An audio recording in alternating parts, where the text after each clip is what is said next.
You are now listening to Chakras and Shotguns.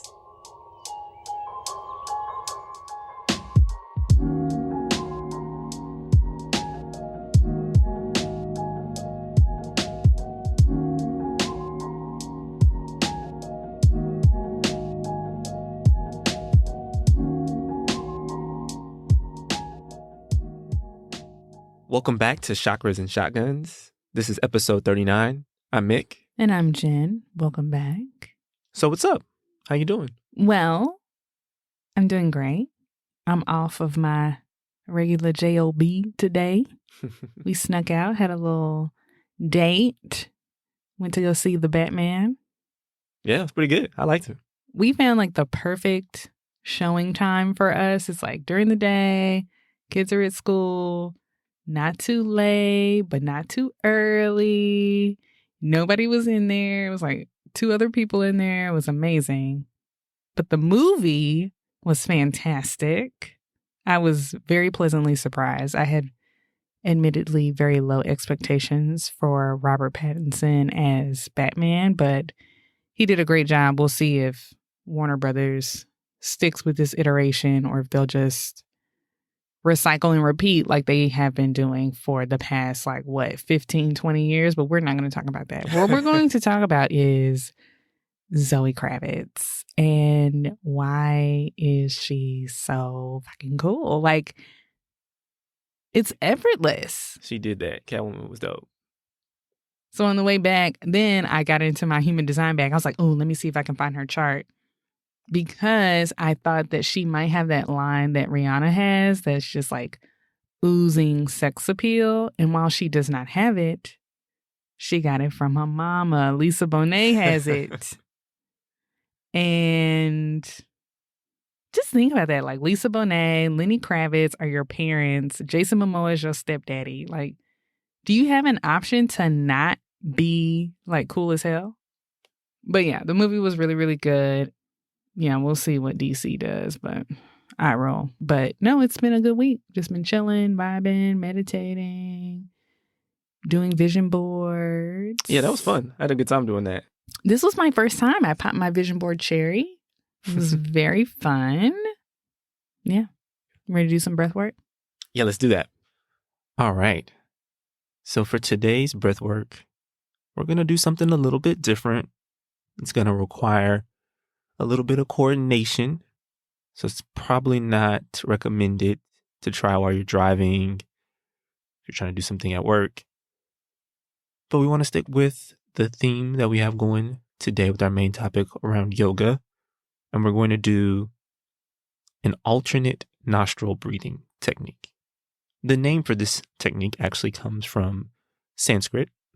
And when it's translated, it means subtle energy breathing technique. So what I'll do is I'll walk through the instructions for a full cycle of the technique. Let you guys process those instructions.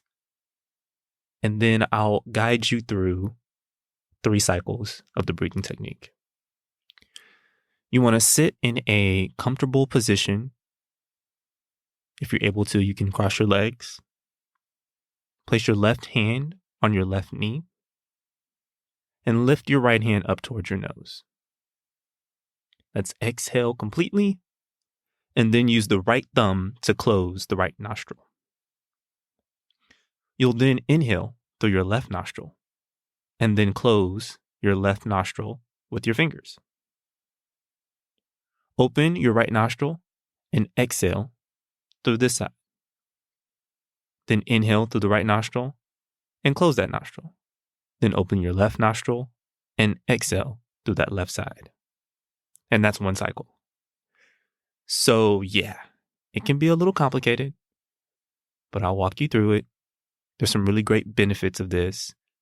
It will help you to relax, remove any anxiety, and just to create an overall sense of well-being in your body. So let's give it a try. Let's close our eyes, sit comfortable. Start with that left hand on your left knee, right hand up towards your nose. Let's exhale completely. Use the right thumb to close your right nostril. Inhale through your left nostril. And then close your left nostril with your fingers. Open that right side. Exhale through the right nostril. Inhale through the right nostril. And then close the right nostril. Now we'll open the left nostril and exhale through the left side. One cycle is now complete. Let's do that 2 more times. Exhale completely. Right thumb closes your right nostril.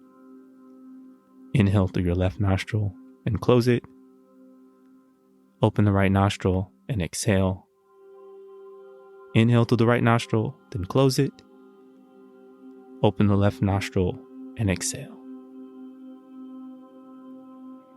That's cycle 2 down. Last one.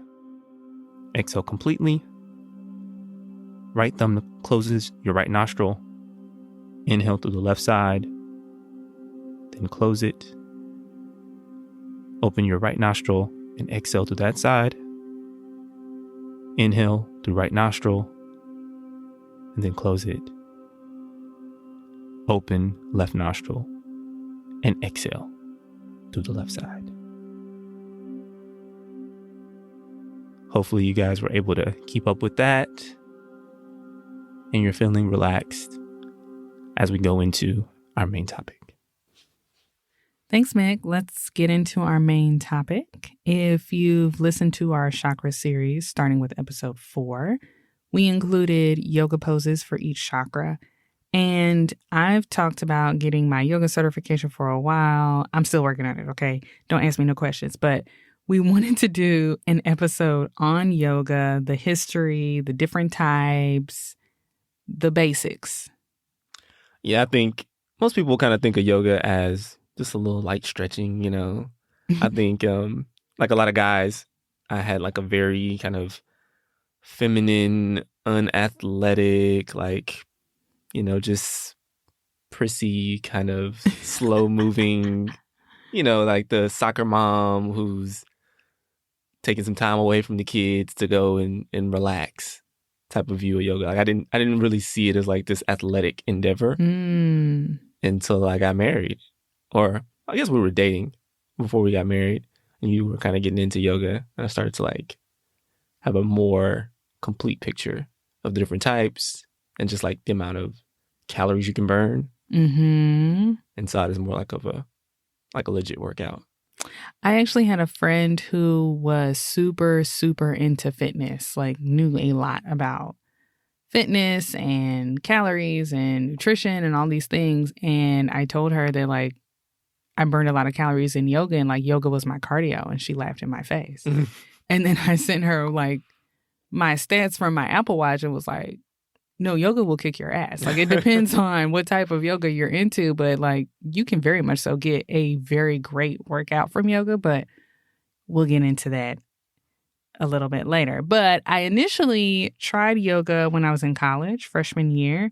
My school had like 50 different types of yoga classes, fitness classes, which was great. But back in that year that we don't have to talk about, we weren't Googling everything, and there wasn't a lot of knowledge. Like I think now you can find anything about everything. But back then, if somebody wasn't blogging about it, or if like Yoga Journal didn't have a real website, like it was really hard to find information. I guess I could have went to the library, but who has the time? So at the time, I just picked a class at a time that worked for me. I got one of my girlfriends to come with me. We were in there having a good kiki. It was like one of those Real Housewives episodes where they're in yoga, like goofing around. But we were trying to do the class. I think we just underestimated how hard it is to just like hold up your own body, like using your own body strength and like your body weight. And so neither of us really were big into exercise. And, you know, in college, your diet is trash. So we were kind of struggling. You know, eating curly fries and Chipotle was not doing us any favors at the moment. And I remember that the teacher made some kind of comment like, oh, you can do better than that. And she made like this real snippy ass comments. And if anybody knows me, I'm not with that boot camp. I'm not with the boot camp shit. Like, I did not pay. I didn't want to be here. I don't like to sweat. And I didn't feel like it in the first place. But I put on my workout clothes. I raced here after work or between classes or whatever. I paid and I got in here for you to talk to me crazy? No. I'm not doing it. I'm not doing it. I've just never been one of those people that's like, I need someone to yell at me and like tear me down and then build me up. That ain't me. I don't know nothing about that. So that put a real pause on my yoga experience. I was like, what is this? I'm thinking about that time you went to that cycling class and I was wondering if I was going to get into this story. Go ahead. I went to a cycling class. I'll say it was Soul Cycle. I went to Soul Cycle and the instructor was like, all right, let's get started. And if I see anybody's Apple Watch go off, it's mine. I'm taking it off of you and it's mine. And I had just gotten my Apple Watch. I also did not know how to put it on theater mode. So like when you move your wrist, it didn't light up. And so I was like, now I'm nervous. Yeah. Now I'm nervous that this man is going to take my watch. Like I'm a child and I am quite grown. So then now I'm pissed. And I promise you, if I could have figured out how to unclip very quickly, I would have been out of there. I would have just gotten my shit and left. Like I would have been the Viola Davis gif. That's how I was feeling on the inside. Because class had not even started. And I knew, because Soul Cycle is not really my type of workout, I knew that I was about to do something that was like good for me, but I didn't really feel like doing in the first place. Yeah. And so you already on that yelling boot camp stuff. I don't want to be here. Yeah. Oh, I wish I could have unclipped my shoes. I could have been like, you know what? Don't threaten me. Because then now I'm in my head like, I wish he would take my watch. And that's not putting me in the right headspace. I don't know how people do it. That's just not my ministry. All right. So back to yoga. I think before we talk about all the different types of yoga and all that, we should probably start with like the definition of the word. So yoga is a Sanskrit word meaning a group of physical, mental, and spiritual practices or disciplines that aim to control and still the mind, recognizing a detached witness consciousness, untouched by the mind and mundane suffering. That's a lot. But I have been reading mad books that talk about this type of thing. So I've been like in my whole like Zen bag recently. So this kind of like hits home. And I guess I didn't really think of yoga as being meditative in that way. Like this is really talking about like meditation practices, right? Like, and maybe I think we'll get to it in a little bit, but there's probably a type of yoga I need to try because I think I get my head too much involved in yoga for me to really appreciate the meditative nature of it. So, but we'll get to that in a little bit. I might have some recs for you. Mm-hmm. So jumping back into the history of yoga, let's focus first on the ancient Indian history of yoga. And that can be traced back 5,000 years. And really because a lot of the information around yoga was secretive or kind of passed down by oral tradition, a lot of historians actually think yoga is over 10,000 years old. Yeah, the first mention of the word yoga was in the Hindu sacred text, the Vedas. We've talked about the Vedas before, again, when talking about the chakras. This was the pre-classical period, and it was a mishmash of ideas and beliefs, but there was nothing really cohesive and all in one place. So moving into the classical period of yoga, that gives us the Yoga Sutras of Patanjali, the first systematic presentation of yoga. And you can find this book on Amazon, I'll put it in the show notes, but if you look at it, it's all about the mind. There's not one pose of the body anywhere in the sutras. And so this period is thought of as the beginnings of the philosophy of yoga. That's interesting. I actually didn't know that. I'm going to have to check that book out because I think that would help me connect more with that meditative piece that I was talking about. So moving on in the history of yoga, we then have the post-classical period of Indian yoga, and it's centuries after Patanjali. this is where we get the first poses. And they are, meant to rejuvenate the body and prolong life. So we're starting to see the mind, body, soul connection here and get a more holistic view of yoga. Then in the late 1800s and early 1900s, yoga masters started traveling west, which inevitably led to the modern yoga that we know of now.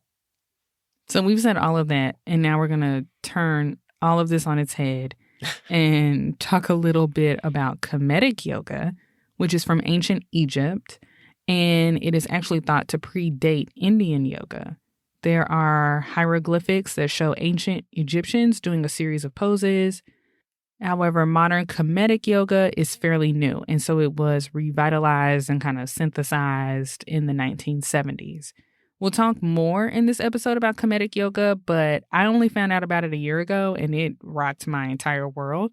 Part of my struggle with getting my yoga certification, specifically in Vinyasa Yoga, is that a lot of the instructors are white, but like the meat and potatoes of it is Indian. And so there is not a Jennifer in that, I mean, there's plenty of Black yoga instructors not plenty, but there are Black yoga instructors out there who have connected with Indian yoga, modern Indian yoga. But there was like this disconnect of how am I going to connect when I don't really see myself? And am I appropriating? Mm-hmm. Am I appropriating from appropriators? Is it okay to adopt this practice?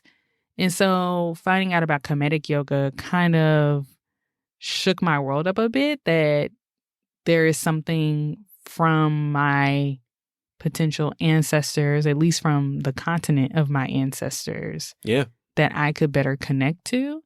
I need to explore it more, but I just found it extremely interesting. So, no, I think it's super dope. I want to learn more about it as well.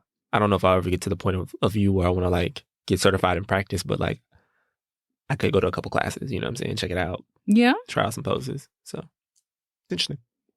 Now, let's get into some of the benefits of practicing yoga. I think Mik said he did not think about it as being meditative. Some people think about it as being meditative.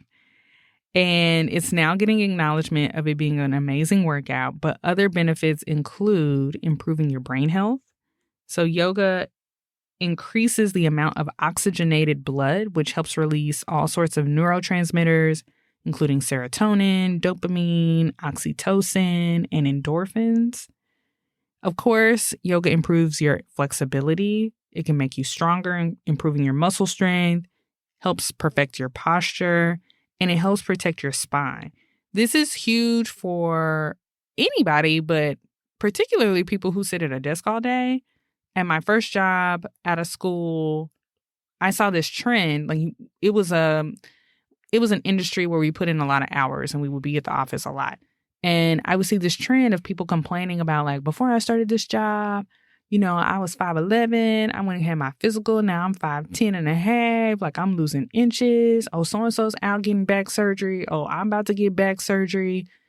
And then me personally, I developed sciatica, which is like low back pain, which gets into your hips. And I'm literally sitting on my ass all day. And I'm like, all of these different people from different backgrounds, it wasn't that diverse, but enough people from different backgrounds, different ages. And until we set foot in this building and started working, sitting in these chairs, all of our backs are messed up. Yeah. So bringing this back to yoga, I think people think about flexibility as something for like cheerleaders and bendy windies and you're trying to be a circus freak or something, but making sure that like your body is flexible is huge for your joints, for your muscles, and can really affect how you age. Like, what does aging look like for you? Are you limber and better able to move, or are you facing like being in a wheelchair? I personally feel that the more limber you are as you age, I think it's going to help you age a lot more gracefully. You're talking about literally mobility, something that is probably going to decline as you age. And so don't you want to set yourself up for success? I would think so. I'm trying to be cartwheeling in my 60s, you know? Of course, yoga also helps with focus and mental clarity. I find that once I'm in the rhythm with the breath and that guided breath that you kind of start each yoga class off with, and I really just focus on the instructor's like guided instructions, then I completely get out of my head. Then I'm not like going over my to-do list and what I have to do and what I'm going to do after this. And I think it even becomes subconscious that when my mind wanders, I bring it back to what I'm doing. So, love that for me. And being able to do that and kind of not check out in a dissociative way, but turn your brain off from the worries and the stresses of the day does help you de-stress. And we've talked a ton about stress and its impact on the body. And I think people are like, oh, you're so stressed. Oh, you should relax. Oh, you're so stressed. And I think we don't really consider the impact that it has on our immune response. That when our body is in this constant fight or flight state, our body does not know that you're stressed about that email that you got in the middle of the night from your boss. It thinks that a lion is about to attack. And so using yoga to turn some of that down can make you healthier, like literally physically healthier. And we're not just talking about like, oh, now you got a six pack and your core is really strong. It's like, are you able to fight off a cold? Yeah. Or are you always run down? You're always sick. You always pick up every little bug. So I think that's amazing. Yoga is also a really great detox. All that twisting and bending, you're literally wringing out your body. Like you're wringing yourselves out. Don't be surprised after a yoga class, especially if you're doing a lot of twists, if you have a really good poop. Because it will get things moving. Yoga can also help you sleep better. All of that deep breathing and focusing within and shutting your mind down. It gives your nervous system a break, which probably will help you wind down faster. You just start breathing like that, and how you kind of move through the world with a regular yoga practice, it starts to become a regular part of you. And finally, I feel like Mik will like this one.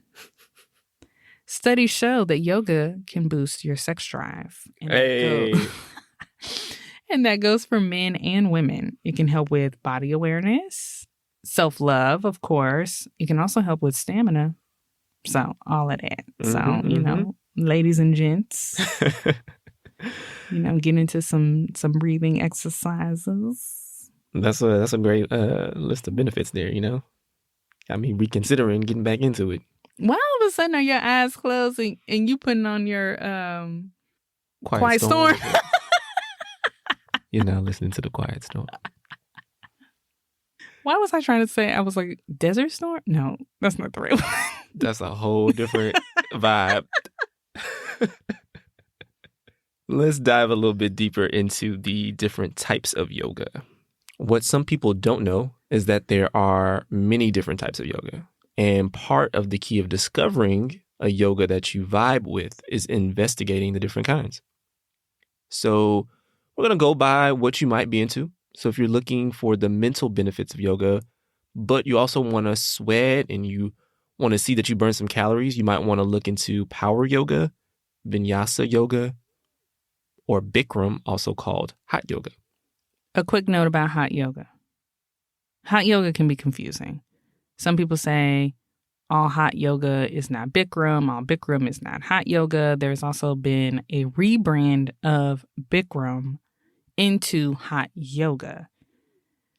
That's because Guru Bikram was a scammer and a sexual predator, allegedly. There is a really fascinating docuseries called Bikram on Netflix, and it's about his rise to fame and how he was really, really abusive in training these people who were so committed and so devoted to learning Bikram yoga. So sometimes, yeah, there were a lot of Bikram studios were popping up like all over the world, and to distance themselves, some of them have rebranded as just hot yoga. That's wild that he his own brand of yoga out here. Yeah. That's just wild. Yeah, we watched that. And yet it wasn't enough. All right, so let's talk a little bit about power yoga and Vinyasa Yoga. These both use traditional poses in a heated, not like unbearable sauna type room. They usually have popular music like hip hop or EDM, and they may include some light weights, some additional push-ups. It's kind of, that kind of helps to amp up the cardio and the strengthening aspects of the yoga. In these classes, you're never going to get like the same poses in the same order every time.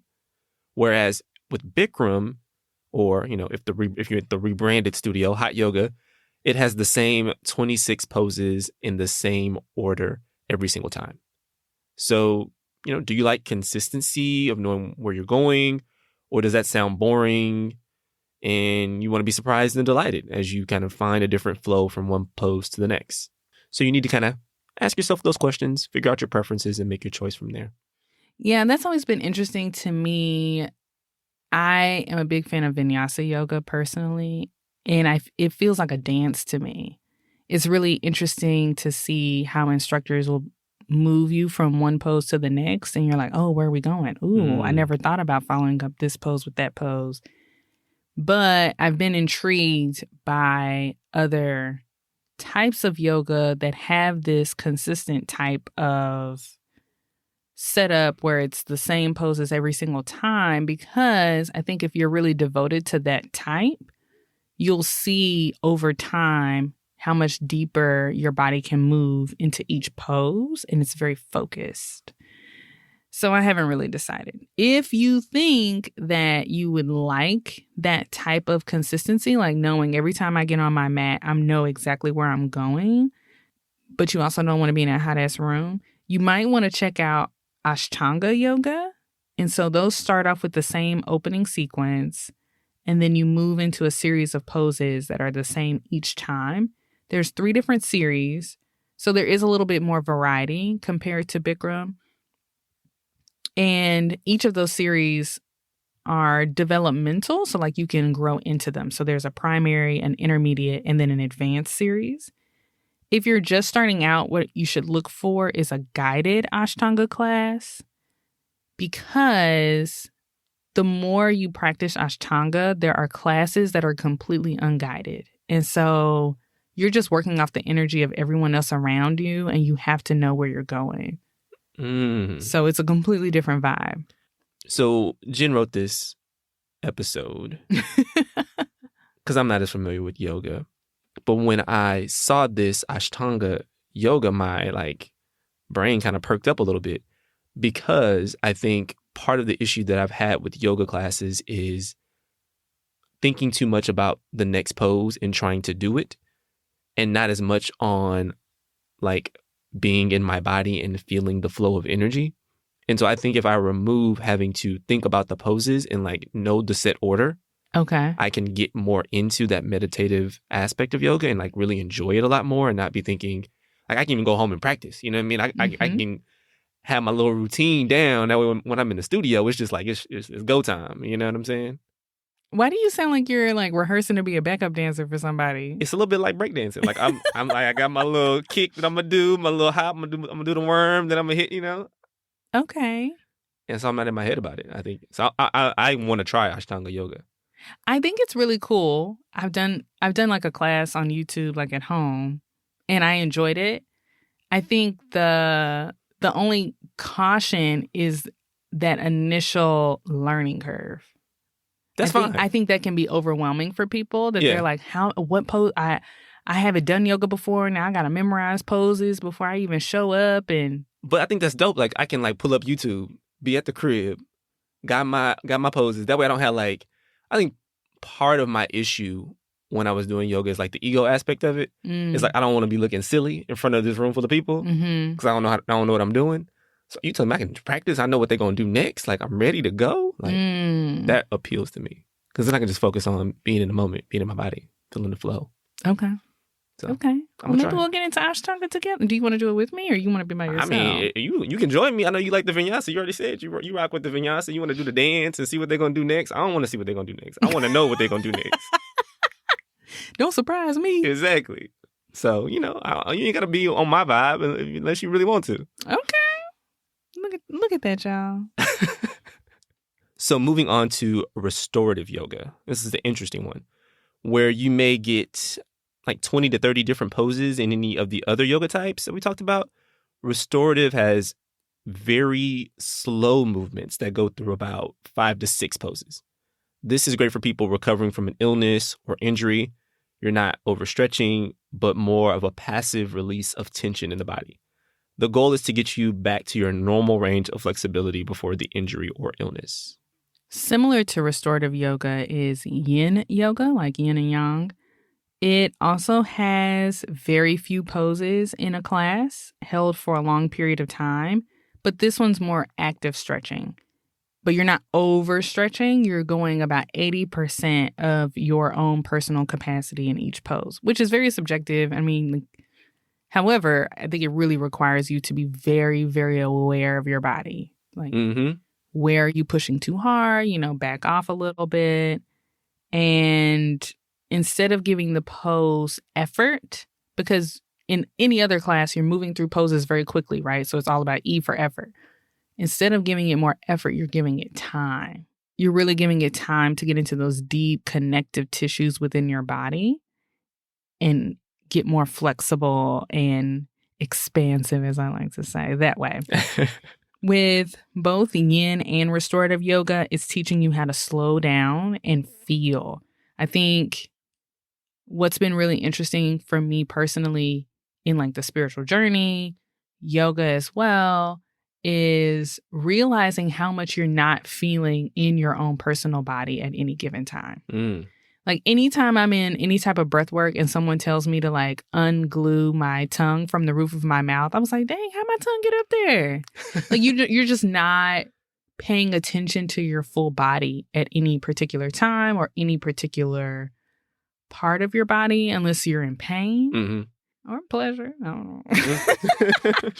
But just slowing down and saying like, oh, wow, I do hold my shoulders all the way up to my ears and I should probably bring them down. And oh my gosh, how much better does that feel? What am I holding there? And I think that one is very, very interesting. I think the mental block there is this is going to be boring and I'm going to fall asleep. You might. Oh, well. That's what I really love about yoga. Oh, well, you fell asleep. Sounds great. Sounds like that's what your body needed. So there's yin yoga. Is there yang yoga? I have not heard of yang yoga. No. Maybe I should start it. No, you should not. Actually, back up. It'll be like Bikram, but it'll be like Mik Young. No. No? Absolutely not. And you're going to take all of that back when I tell you about this. But the whole point of it is that 80%, like you don't want to overstretch, is because you don't want to encourage the yang energy. While you might be pushing yourself, you don't want the other to pull. So it's like clearing the way for this energy to flow. But I like want to brand it for men because like in yang, like masculine energy. No? Okay. What's it going to be, bro yoga?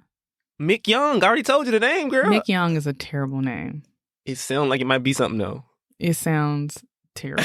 Where did Bikram come from? That's his name, right? That worked. No. We saw the documentary. They're going to make a documentary about me in about 15 years. No.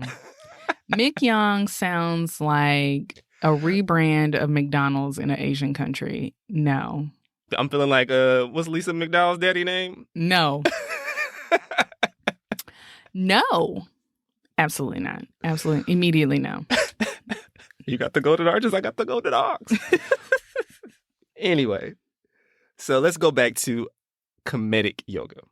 While the different types of yoga in Indian yoga, they have similar language and use a lot of the same poses, Cometic Yoga is completely doing its own thing. You know how we do.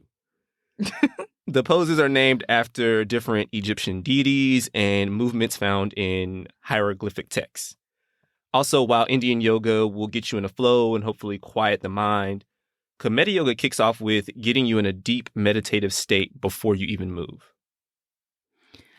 I've heard that Cometic Yoga is a lot slower. I think it's probably somewhere in between like a Vinyasa class and then like slowing all the way down to a Yin or a restorative class. Mm-hmm. I've seen some of the movements. It's very graceful, but it's probably not going to be like a vigorous workout. Mm-hmm. Mm-hmm. But I think it's more about the mind and holding some poses in a strengthening type of way.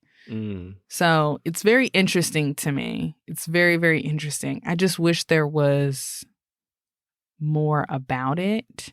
I think you and I are always talking about branding, right? Mm-hmm. I think that there hasn't been enough branding for, I think, it to like really get its message out there. And maybe just because when I try and do research, it's really hard to find things. And I think we're in a time where if you can't find enough about it on the internet, then it's not a real thing. Like that's how people approach things. For sure. I found some terrible, very racist things on the internet when I was trying to find out about Cometic Yoga. And there are people honestly asking very valid questions like, I've heard about Cometic Yoga. What's the difference between it and Indian? And then you have these people saying like, oh, it's Black people who think they're descendants of like Egyptian royalty. And it's really kind of sad. And it's just like, you know, derisive. Yes, it's very, very frustrating because I want to know so much more about it. And I feel like the only way to find out about it is to go to the source and like become certified in Cometic Yoga. And I'm not really ready to do that right now. You know, a long life. It is a long life. I might pop up on here and be like, guess what, y'all? Your girl got a Cometic Yoga? Come through. But yeah, there are more and more people who are doing more with Cometic Yoga. They're putting videos on YouTube. So I think if you're looking for research and you want to do more research on Cometic Yoga, I think you probably need to go the YouTube route. I think there's a lot more out there from a video standpoint. That makes sense. There isn't a ton of writing about it yet. Now, of course, there are many more types of yoga, but these are the main ones that we wanted to focus on today. There's aerial yoga, where you're like literally in these ribbons. That one's aerial yoga. There's aerial yoga where you're like in these ribbons that are suspended from the ceiling. And that's really cool. I've tried that one. I might post a picture on our Instagram of me doing aerial yoga. Yeah. That was like absolutely sublime. I would totally do it again. There's acro yoga that you can do with a partner. Like, so imagine like somebody like laying on the ground with their feet in the air and you're balanced on the soles of their feet and like they're holding you up. So like there's that. There's tantric yoga, which is very interesting. We often see this on Married at First Sight. I feel like they always send the ones that's like not connecting in a sexual way to like a tantric yoga class. Yes. Whatever. So there's that one. I mean, there's something called rocket yoga and jivamukti and like there's all kinds of yoga out there. So, and then people just make up shit. Like they'll be like, oh, this is core power yoga. See? What? Get down with the Mik Young. I walked right into that one. I walked right into it. I'm going to be a tycoon. No. I'm totally just joking, y'all. Anyways, so let's say you have heard one of these types. You starting to do your research. You find another type online that you think you might like. So what's next? You need to try and you can find a class, of course. I think a great way that's free and requires like minimal effort is just get on YouTube. Like there's all kinds of classes out there. Yeah. Low quality, high quality, the gamut.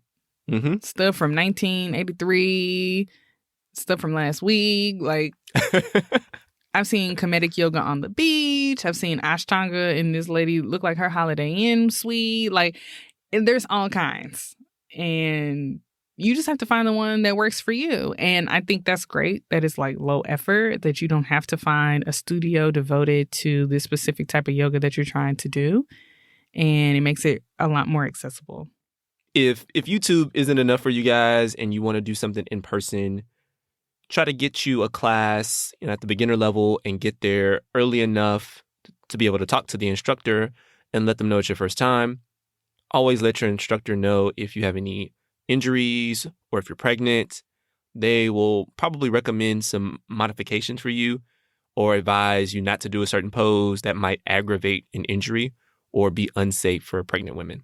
Also, a little warning, kind of. Sometimes an instructor will have an assistant who is helping the people practicing to get deeper into a pose. So they might come around and touch you and like move you deeper into a pose or help you into a headstand if you're feeling frisky.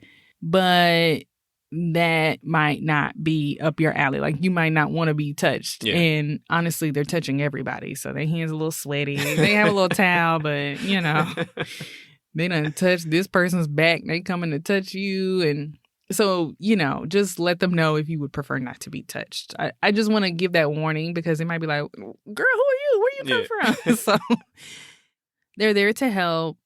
But if you're sensitive to that or you want to make sure that you're not pushing yourself too hard, you might have like a knee thing or a neck thing. You're always, always welcome to say like, no, thank you. And that'll be enough. And they'll move along. I know when you have been pregnant, you've gone and done yoga. Any advice you want to give to the pregnant ladies out there? Have I told the story about when I rolled into that lady? I think you did like in one of our first 10 episodes. So it's been a while. Maybe you can give the abridged version. I will say this. If you're newly pregnant and you're not really comfortable like telling them that you're pregnant, just be careful about doing a lot of twists, like where you're twisting at your torso. You might want to be careful with that. If you don't practice yoga really at all, and this isn't something that you're used to doing, then and you're pregnant, I would suggest you go to a prenatal class. Just so you know that all the poses are modified for you. If you're pregnant and you're like 6 months pregnant, 7 months pregnant, your center of gravity will shift because of your belly. And if you're doing a headstand, maybe ask for someone to spot you because you might just tip right on over and roll into the person next to you. So that's my word of advice. I probably shouldn't have been doing a headstand anyway. Not that it was dangerous because I was used to doing yoga. Like my body was used to that. It wasn't like, girl, what are you doing? But yeah, I just became a little roly-poly and just rolled right into that lady. She was very nice though. Very nice. And then lastly, let go of your expectations whenever you're taking a class, whether it's in private or in person.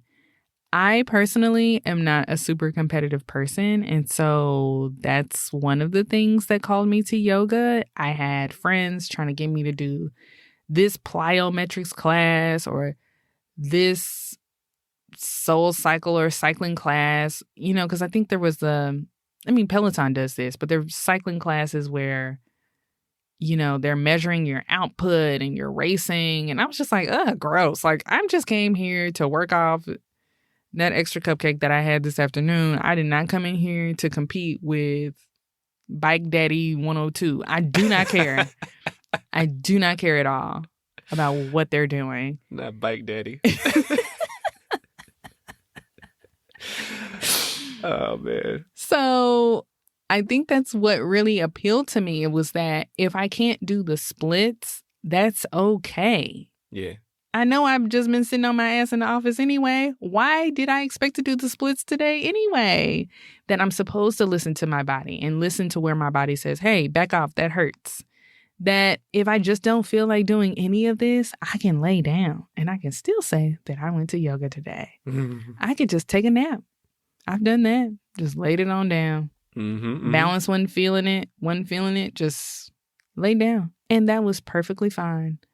And that was my prerogative. And I think that was really beautiful for me in saying, like, I don't have to feel obligated to do anything that I don't want to do. And that was really, really freeing. So I think some people are stuck in their head. Mik talked about it for himself personally. What is everybody going to think? Am I going to look out of place? And honestly, if anybody in there is thinking that, then their ass don't need to be in the studio anyway, because that's not what this is about.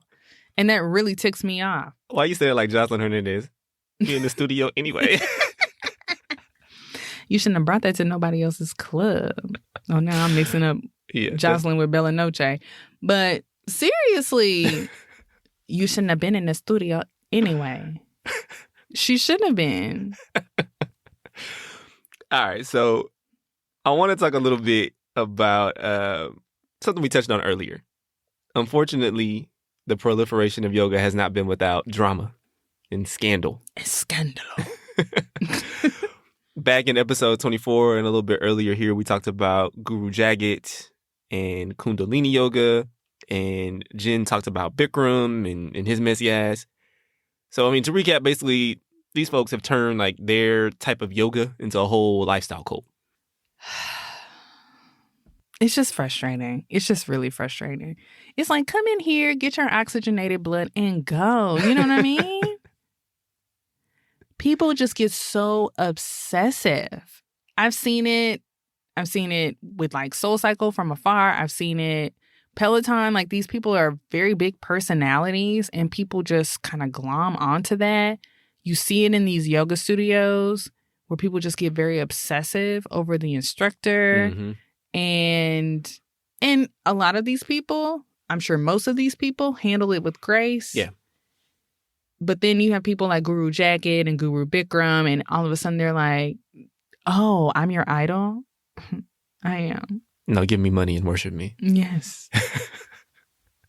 Let's do the things that you should do for an idol accordingly. Thank you. So it's just kind of yucky.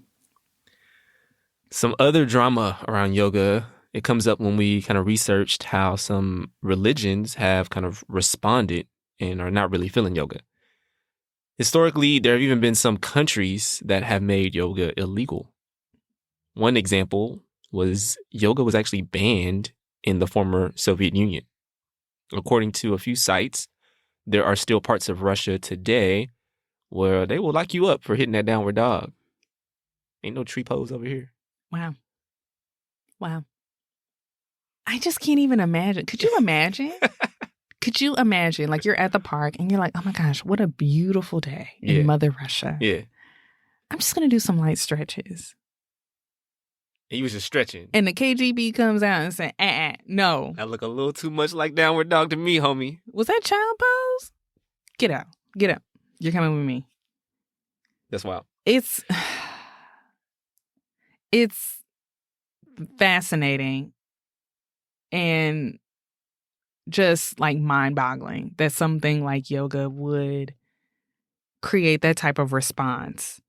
But when we're talking about religions, the Vatican actually issued a 90-page document in 2003 that warned against meditation and yoga, calling them New Age practices that are incompatible with Christianity.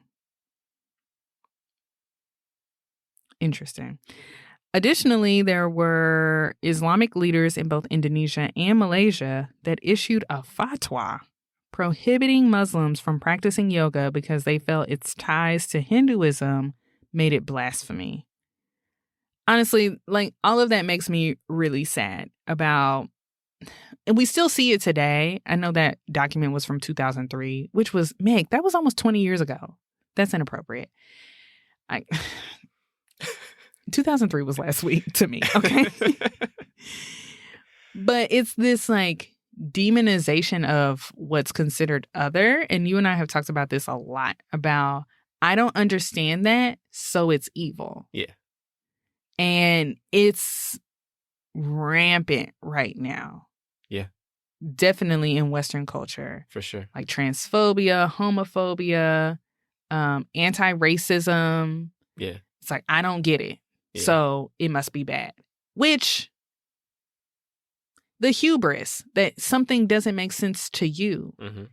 Why didn't you think, I don't get it, I must be dumb? Like, why don't you think that? No, you think that it's on that for me because I don't understand. And so I also have issues with the fact that specifically about what the Catholic Church said, that meditation, going within, quieting your mind,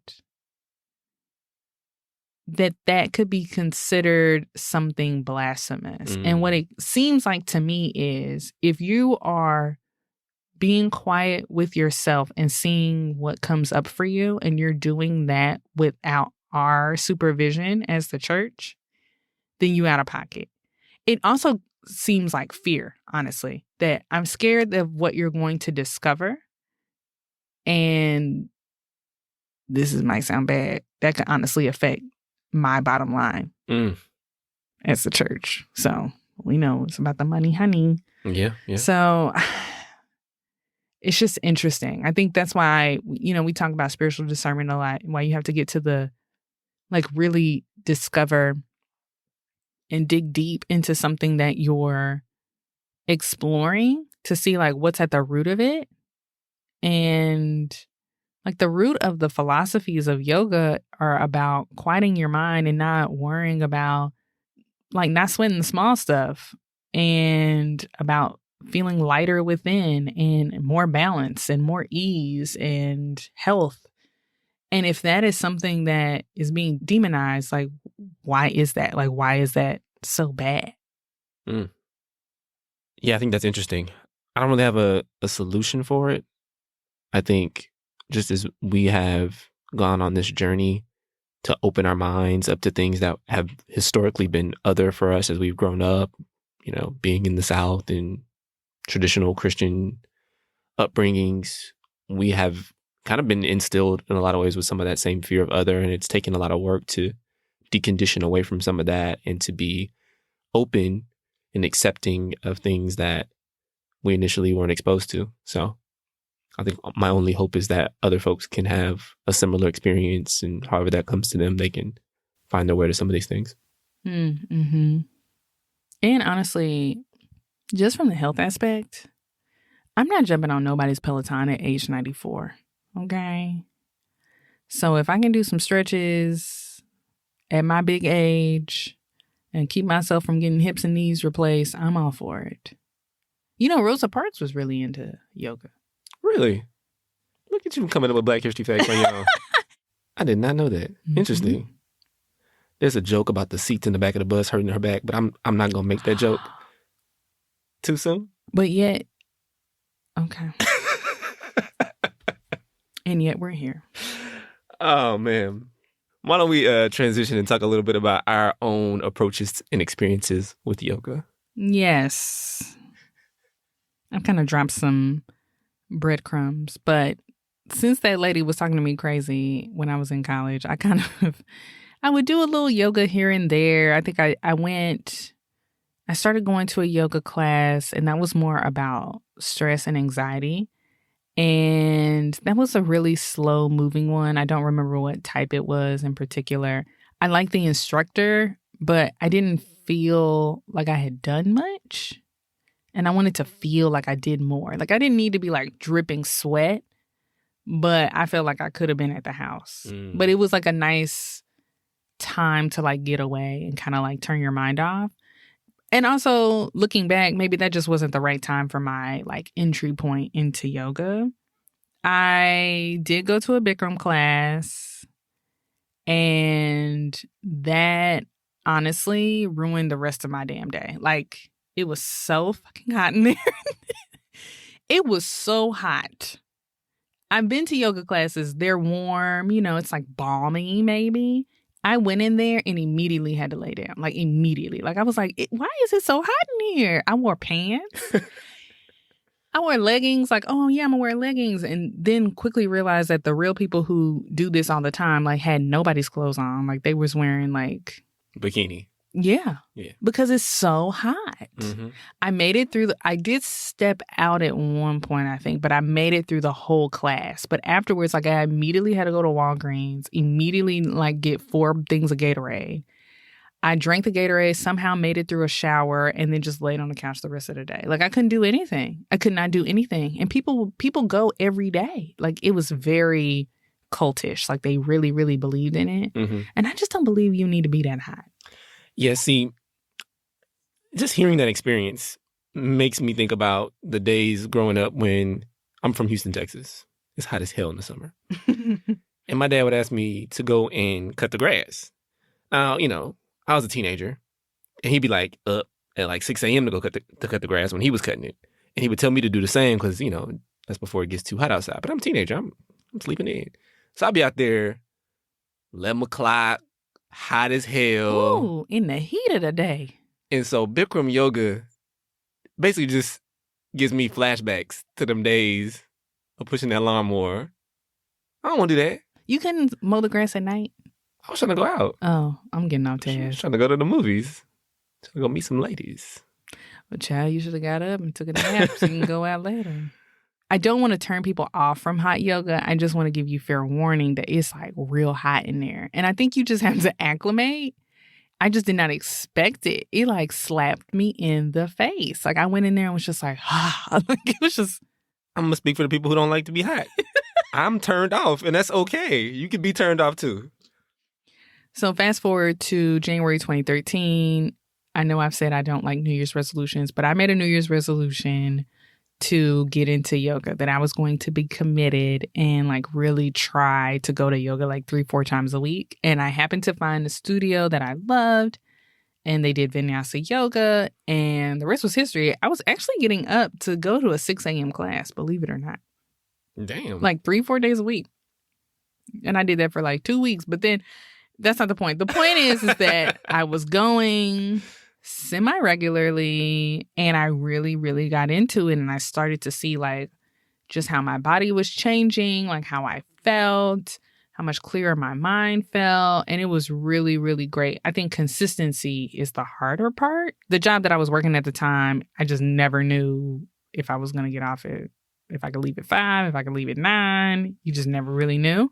So it was like day by day. So it was kind of hard to be more consistent with that. But that's when I really started to love it and see the benefits of yoga for me. One thing that I found for me is I'm very partial to certain instructors. Like I told y'all, don't be yelling at me. But if I find an instructor that I really like, I will stalk you in a healthy way.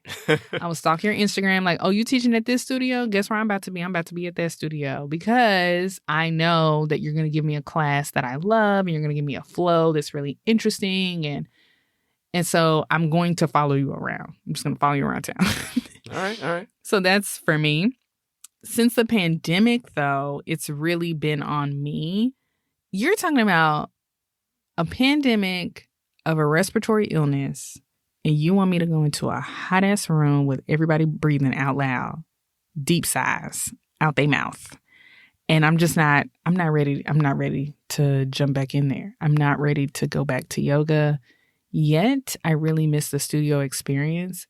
So it's been on me to like find different courses with good music that I like. And so what I've personally started to do, and I think this comes with time though, I've started kind of putting together my own flows and my own music and vibing that way. So that's been really fun for me. What about you? I think my experience with yoga hasn't been as extensive as Jen's. I haven't really gravitated towards yoga as much as she has. I talked a little bit earlier about how kind of my ego was a big part of that when I was first, introduced to it. I wasn't good at it. I didn't really know the poses. I was losing my balance. So, it just wasn't something I was, into. I didn't pick it up as easily as other sports or other activities. So I was kind of like, forget this. This isn't for me kind of thing. But after being around Jen and seeing her passion for it, I've kind of opened up to it more. It's not something I practice regularly, but I will enjoy, a nice little flow every now and then. One thing that I have noticed is that I really enjoy environments and like ambiance when I'm doing yoga. So the times like I've enjoyed it most were like in a really dope setting. Like we went to Australia a few years ago, went out to Bondi Beach, and we did some yoga out there. We took a trip to Ghana 2 or 3 years ago for the Year of the Return, and we're at a beach resort and did some yoga out there. That was super dope. There's like the spiritual retreat center we went to when we were dating in Austin. and we did some yoga out there, and that was great. Basically, I'm just like not trying to be in like a strip mall between the taco spot and the Chico's. You know what I'm saying? Sweating with a bunch of people I don't know. Why you come from my mama's favorite store? Leave Chico's out of this. I mean, that's the first spot I could think of that's like in like them little strip malls. You know what I'm talking about. They like a little up class with a little yoga studio in there. Mm-hmm. You know what I'm talking about. So that's just that hasn't been my thing. But now that I know about the ashwagandha, no, Ashtanga. Ashwaganda's the mushroom. Yes, Ashtanga. My bad. Ashtanga. I'm gonna look for that and see. I may be able to make it work in the strip mall if I know the poses. I got my little swag on, going in there and know my moves. Why, when you said swag, you did the what's that dance? The whoa. The whoa. Got my little swag. You're so funny. Look, I'm all for it. Find what works for you. I would love it if more people, especially more Black people, get into yoga. Oh, one thing I will say about that. I don't know if anybody remembers this article, but this white woman wrote this whole article about this Black woman that came to her yoga class. And she was just like, this Black woman was, I know she just felt so like different, and she didn't, she just felt like a fish out of water. And she just like projected all of this onto this Black woman who was just trying to come in there and get her stretch on. And I think the Black woman was a beginner, but again, you shouldn't have been in that studio because that ain't had nothing to do with you. Oh man, yeah. But yeah, that I don't even know why I wanted to finish with that, but just find what works for you. The people who mind don't matter, and the people who matter don't mind. Okay? So get over your ego. You're doing something really beautiful for your body. All right, guys. Well, we're going to get out of here. Hopefully you enjoy learning about the randomness of our yoga experiences. As always, if you have a question, please email us at chakrasandshotguns@gmail.com. You can also find us on Instagram and YouTube at Chakras and Shotguns.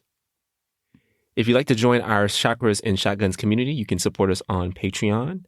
And finally, if you're loving the show, please subscribe and give us 5 stars wherever you listen. Namaste.